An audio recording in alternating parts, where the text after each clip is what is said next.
చేసుకుంటాం, అయినా కానీ మళ్ళీ ఒకసారి దాన్ని గుర్తుంచుకోవడం కోసమని మళ్ళీ ఒకసారి కార్యక్రమాలు ఇలా అంగన్వాడీ కేంద్రాలు మాది ఏంటంటే మహిళలు పిల్లలపైన ఎక్కువ ఫోకస్ చేసే డిపార్ట్మెంట్ కాబట్టి అందరూ ఆరోగ్యంగా ఉండాలనే ఉద్దేశంతో మనం ఇలాంటి ప్రోగ్రామ్స్ కూడా అవగాహన కలిగించడానికి ప్రతి గ్రామ పంచాయతీ పరిధిలో ఈ 1 నుంచి 7వ తారీఖు వరకు ఇలాంటి కార్యక్రమాలు నిర్వహించడం జరుగుతుంది.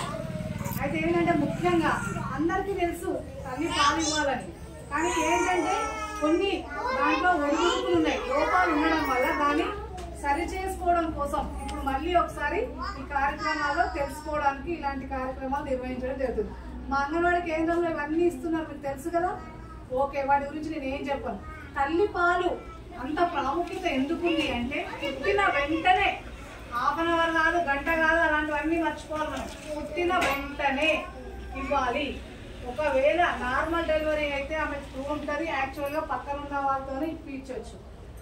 ఒకవేళ సిజరియన్ అయితే అన్కాన్షియస్ లో ఉంటే ఒక మదర్ పక్కన ఉన్న వాళ్ళ పేరెంట్స్ ఉంటారు కదా, అత్త గాని మామ గాని అక్క చెల్లి ఎవరెవరు ఉంటారు కదా మన పక్కన, కాబట్టి మనము వాళ్ళ కుటుంబ సభ్యులను కూడా పిలవమన్నాం, అసలు హస్బెండ్స్ ను కూడా పిలవమన్నాం, కానీ వాళ్ళు రారు ఇలాంటి కార్యక్రమాలు. అంటే కుటుంబంలో ఒక గర్భిణీ బాలంత బాధ్యతే కాదు, కుటుంబ సభ్యులందరి బాధ్యత.